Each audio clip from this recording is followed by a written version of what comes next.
Assalamualaikum warahmatullahi wabarakatuh. Perkenalkan, nama saya Rosdiana. Saya adalah dosen tetap di Politeknik PGRI Banten. Pada kesempatan kali ini saya akan menjelaskan tentang kuliah yang diampu dengan DIA atau Delivery Interaction and Assessment. Saya memulai karir sebagai dosen tetap pada program studi manajemen informatika pada tahun 2015 dan mengampu mata kuliah matematika. Sebagai seorang dosen, saya mengampu mata kuliah matematika dan yang menurut sebagian besar orang itu sulit. Saya selalu melakukan persiapan dimulai dari menyusun RPS dan satuan acara perkuliahan, metode maupun model pendekatan pembelajaran dan bahan ajar yang akan saya gunakan dalam perkuliahan. Ketika saya mengajar, saya selalu melakukan kegiatan membuka dan menutup pelajaran. Kegiatan membuka pelajaran ini saya lakukan untuk mempersiapkan mental dan menimbulkan perhatian mahasiswa. Hal ini dimaksudkan agar mahasiswa terpusat pada hal-hal yang akan saya sampaikan. Kegiatan membuka pelajaran semacam ini tidak saja saya lakukan pada awal jam pelajaran, tetapi juga pada awal setiap penggal kegiatan dari inti pelajaran yang diberikan selama jam pelajaran itu. Untuk menyiapkan mental mahasiswa terhadap hal-hal yang akan dipelajari, saya melakukan usaha-usaha dengan memberi acuan dan membuat kaitan antara materi pelajaran yang telah dikuasai mahasiswa dengan bahan baru yang akan dipelajari. Mahasiswa yang mentalnya siap untuk belajar adalah mereka yang telah mengetahui tujuan pelajaran, mengetahui masalah-masalah pokok yang harus diperhatikan, mengetahui langkah-langkah kegiatan belajar yang akan dilakukan, dan mengetahui batas-batas tugas yang harus dikerjakan untuk menguasai pelajaran tersebut. Saya selalu melakukan usaha-usaha menimbulkan rasa ingin tahu, bersikap hangat dan antusias, memvariasikan cara mengajar menggunakan alat-alat bantu mengajar, memvariasikan pola interaksi dalam kelas dan sebagainya. Dan saya juga melakukan kegiatan menutup pelajaran, dan kegiatan ini saya lakukan untuk mengakhiri kegiatan inti pelajaran. Usaha menutup pelajaran tersebut dimaksudkan untuk memberikan gambaran menyeluruh tentang apa yang telah dipelajari mahasiswa, mengetahui tingkat pencapaian mahasiswa dan tingkat keberhasilan. Saya selaku dosen pengampu mata kuliah matematika dalam proses belajar mengajar. Usaha-usaha yang saya lakukan antara lain adalah merangkum kembali atau menyuruh mahasiswa membuat ringkasan dan mengadakan evaluasi tentang materi pelajaran yang baru diberikan. Seperti halnya kegiatan membuka pelajaran, kegiatan untuk pelajaran ini saya lakukan tidak saja pada akhir jam pelajaran. Seperti halnya kegiatan membuka pelajaran, kegiatan menutup pelajaran juga tidak mencakup urutan-urutan kegiatan rutin seperti memberi tugas di rumah, tetapi kegiatan yang ada kegiatan langsung dengan penyampaian materi pelajaran. Setiap saya mengajar, saya memulainya dengan salam pembuka, menyampaikan tujuan pembelajaran, review materi sebelumnya, penyampaian materi pembelajaran, tanya jawab, menyimpulkan materi, menyampaikan gambaran materi yang akan dipelajari pada pertemuan berikutnya, dan menutup pelajaran. Biasanya di awal perkuliahan saya selalu menyampaikan aturan dan menyepakati aturan perkuliahan bersama-sama, seperti memakai pakaian yang sopan dan memakai sepatu keterlambatan hanya ditolerir sampai 15 menit kecuali memiliki alasan yang dapat saya terima. Menjelaskan kontrak perkuliahan, kehadiran tugas kuis, UTS dan UAS, dan kehadiran yang kurang dari 75% tidak boleh mengikuti UTS dan UAS dan tidak akan dikeluarkan penilaiannya, cara penilaian dan sebagainya. Perkuliahan saya lakukan dengan model pembelajaran kooperatif, STAD, Jigsaw, TGT, PBL atau Problem Based Learning. Model pembelajaran ini saya sesuaikan dengan karakteristik mahasiswa agar mudah memahami materi yang dipelajari. Sebelum memasuki kegiatan inti, saya biasanya menanyakan materi sebelumnya dengan menunjuk mahasiswa secara acak. Hal ini dilakukan agar mahasiswa selalu siap jika ditanyakan dan untuk mengetahui kemampuan awal mahasiswa. Jika mahasiswa tersebut tidak menjawab pertanyaan, maka mahasiswa tersebut bisa menunjuk dan meminta bantuan ke teman yang lainnya. Dalam kegiatan inti pembelajaran, meminta perwakilan kelompok secara acak tetap saya lakukan agar mahasiswa selalu mempersiapkan diri jika ditanya. Penyampaian materi saya lakukan dengan ceramah dan menggunakan slide presentasi serta menulis di papan tulis untuk mempertajam penjelasan terhadap poin-poin materi tertentu. Mata kuliah ini merupakan mata kuliah yang memfasilitasi mahasiswa belajar konsep dasar pengukuran, penilaian, dan evaluasi pembelajaran matematika. Pengertian penilaian yang dilakukan oleh pendidik, satuan pendidik, dan pemerintah, memahami pengertian formatif dan berlatih menyusun penilaian formatif. Melakukan analisis, mengolah hasil penilaian pengetahuan, keterampilan, dan sikap, melakukan analisis instrumen dan butir instrumen baik berupa tes maupun non-tes, dan berlatih memanfaatkan teknologi informasi untuk melakukan penilaian. Pembelajaran pada mata kuliah ini saya menggunakan sistem student centered learning, menggunakan kombinasi metode pembelajaran pemecahan kasus atau case method dan pembelajaran proyek berbasis kelompok atau team based project. Pembelajaran dilakukan secara online dan offline dengan berbagai media, diantaranya portal akademik, Zoom, Zoom Meeting, Google Meet, Google Classroom, dan WhatsApp Group, serta LMS lainnya. Penilaian untuk mengetahui keberhasilan belajar mahasiswa pada perkuliahan ini dengan memperhatikan aspek pengetahuan, sikap, dan keterampilan melalui tes, penugasan, dan pengamatan. Interaksi belajar mengajar merupakan dua konsep yang tidak bisa dipisahkan dalam kegiatan pembelajaran, apalagi dalam pembelajaran matematika. Belajar mengacu kepada apa yang dilakukan oleh mahasiswa, sedangkan mengajar mengacu kepada apa yang dilakukan oleh saya sebagai pemimpin belajar. Kedua kegiatan tersebut menjadi terpadu dalam suatu kegiatan manakala terjadinya hubungan timbal balik atau interaksi antara dosen dan mahasiswa pada saat pembelajaran berlangsung. Apabila proses belajar mengajar dipandang sebagai proses, maka paling tidak ada 4 asumsi yang saya kemas sebagai pertanyaan sebagai berikut. Kemana proses ini akan dibawa? Apa yang menjadi isi proses belajar mengajar tersebut? Bagaimana cara melakukan proses tersebut? Sejauh mana proses itu akan berhasil? Pertanyaan pertama berkenaan dengan tujuan proses belajar mengajar atau sekarang lebih tepat disebut standar kompetensi yang diharapkan. Pertanyaan kedua mengenai isi atau bahan ajar. Pertanyaan ketiga terkait dengan aspek metode dan alat pembelajaran. Pertanyaan keempat berkenaan dengan penilaian dalam pembelajaran.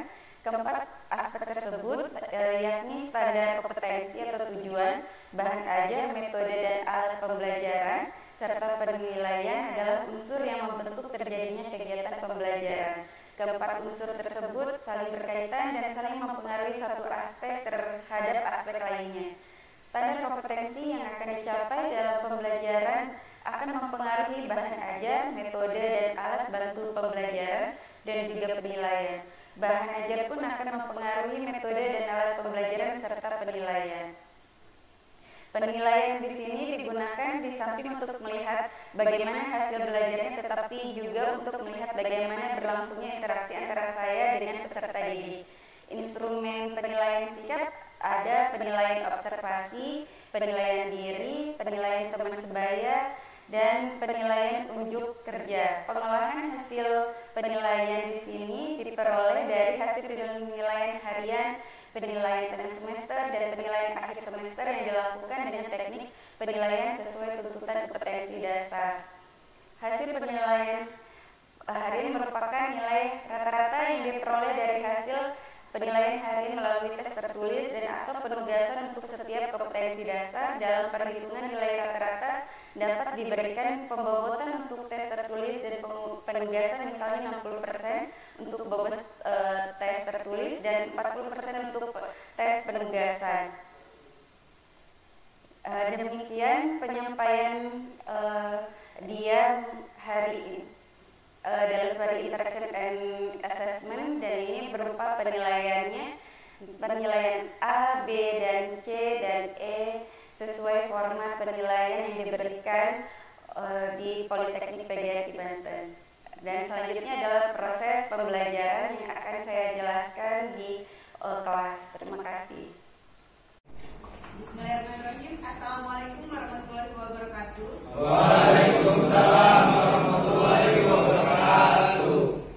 Alhamdulillah ya, hari ini kita bisa berkumpul. Gimana kabarnya? Alhamdulillah. Sebelum kita memasuki materi kita hari ini, materi integral, sebelumnya saya akan absen satu persatu ya. Dimulai dari Aji Saputra. Hadir Bu. Andra Nur Hidayat. Siap hadir. Dian Ramadan. Hadir. Ika Citra. Hadir. Fadila David. Hadir. Miftahul Afwan. Hadir. Muhammad Faisal. Hadir. Saifullah. Hadir. Muhammad Firmansyah. Hadir. Yunita. Hadir. Feni Rosita. Hadir. Elia. Ardiansyah. Hadir. Syahrijal. Hadir. Al-Aziz. Hadir. Lukman Hadi. Hadir. Suher Jumaidi. Hadir. Maimun. Hadir. Idam. Hadir. Raisa. Ada ya? Apa? Izin Bu, izin. Oke. Materi kita di sini tentang materi integral, tapi sebelumnya saya akan sebutkan di sini tentang standar kompetensinya. Standar kompetensinya di sini menggunakan integral dalam pemecahan masalah sederhana. Kompetensi dasar di sini memahami konsep integral tak tentu dan integral tentu. Tujuan pembelajarannya di sini mahasiswa dapat merancang aturan integral dari aturan turunan.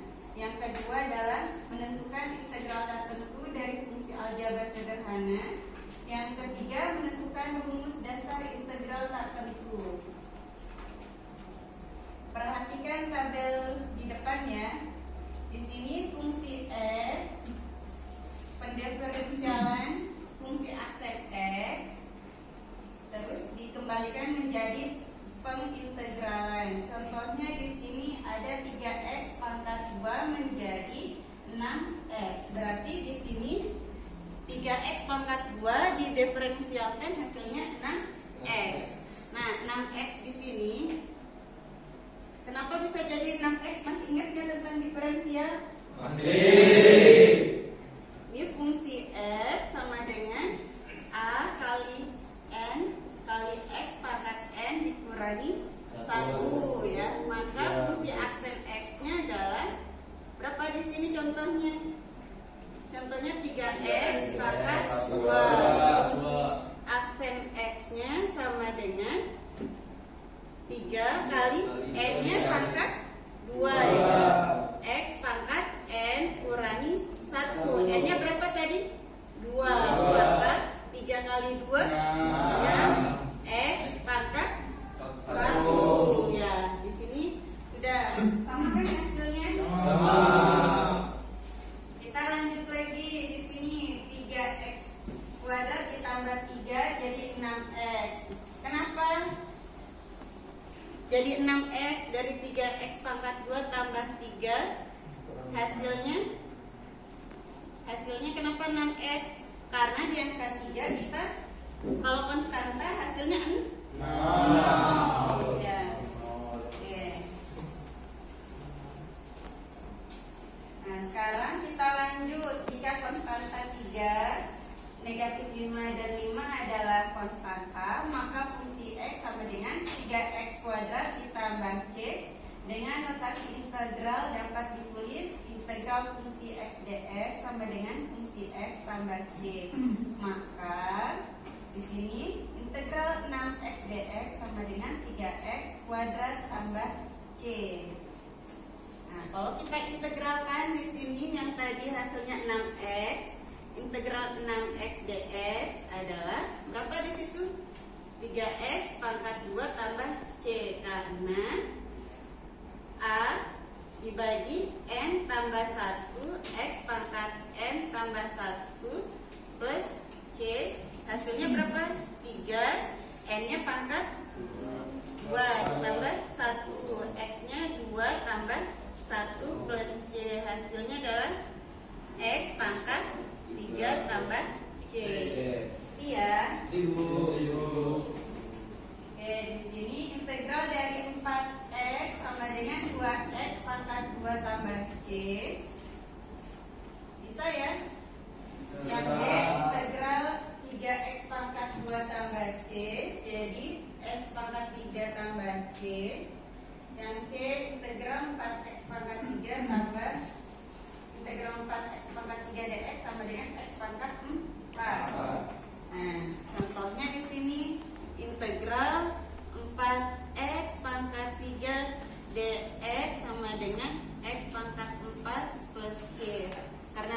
rumusnya adalah A dibagi N tambah 1 X pangkat N tambah 1 ditambah C, hasilnya A nya berapa? 4 dibagi 3 tambah 1 X pangkat 3 ya, 3 tambah 1 plus C, hasilnya berapa nih? X pangkat 4 plus C. Di sini dengan mengamati keterangan atau pola fungsi di atas, jika koefisien X adalah A dan pangkat dari X adalah N, maka secara umum dapat disimpulkan. Nah, ini rumusnya integral AX pangkat N dx sama dengan A dibagi N tambah 1 X pangkat N tambah 1 ditambah C.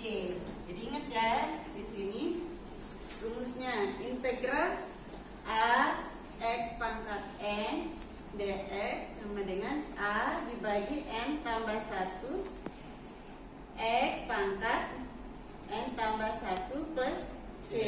Ini rumusnya. Oke. Selanjutnya, ini dengan N bilangan rasional dan N tidak boleh sama dengan negatif 1. Jadi N-nya nggak boleh terpangkat negatif 1. Dan selanjutnya sekarang kita akan bagi kelompok untuk mengerjakan soal di bawah ini di layar ya. Silakan bagi kelompok. Berarti di sini ada berapa kelompok? 4 kelompok. Kita buat 4 kelompok, satu baris ya. Silakan bentuk kelompoknya masing-masing.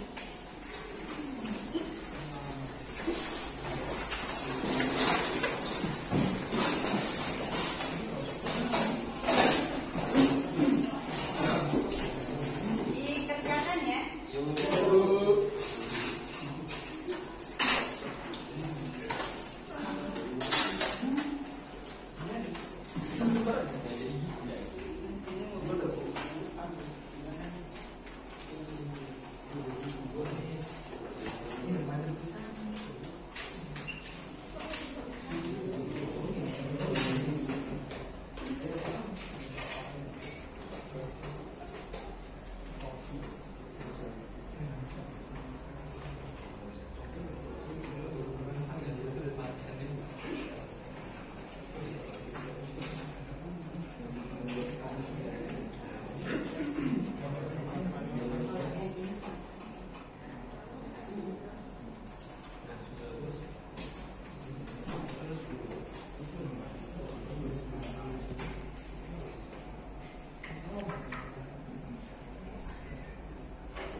Belum Bu, sebentar lagi Bu. Kelompok 3. Jangan Bu. Bentar lagi Bu. Ini bentar lagi termasuk Bu.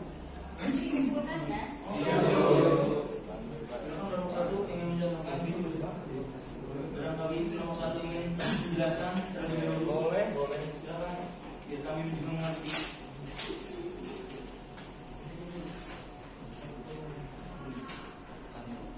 dikumpulkan dulu ya. Oh iya. Dulu. Pak, bentar Bu. Lanjut. Lagi Bu. Nomor yang terakhir Bu. Nomor 1 tadi. Kumpulin guys, kumpulin dulu. Mana sudah ada yang paham? Udah jelas belum ke saya? Boleh. Boleh. Yang kelompok berapa yang mau maju? Kelompok 1 Bu. Sambil menjelaskan ya. Sambil menjelaskan.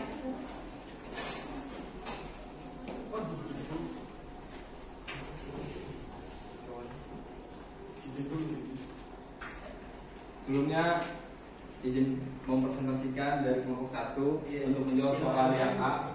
Baik.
Ya, jadi gini ya teman-teman cara penyelesaian dari soal yang A ini.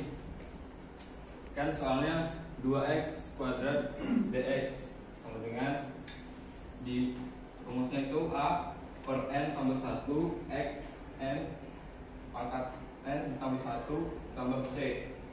Nah, jadi 2 di sini tuh nilai dari 2 yang ini teman-teman. A di sini tuh maksudnya 2 nilai dari sini di per 2 ditambah 1 x kuadrat. Nah ini kan kuadrat, dari sini teman-teman ngambilnya. Iya. Ditambah 1 sama dengan tambah 1 ditambah c. 2 per 2 tambah 1 kan jadinya 2 per 3 x. 2 ditambah 1 jadi x pangkat 3 ditambah c. Kurang lebih seperti itu penjelasannya teman-teman. Iya. Baiklah, sekian dari kelompok 1. Assalamualaikum warahmatullahi wabarakatuh.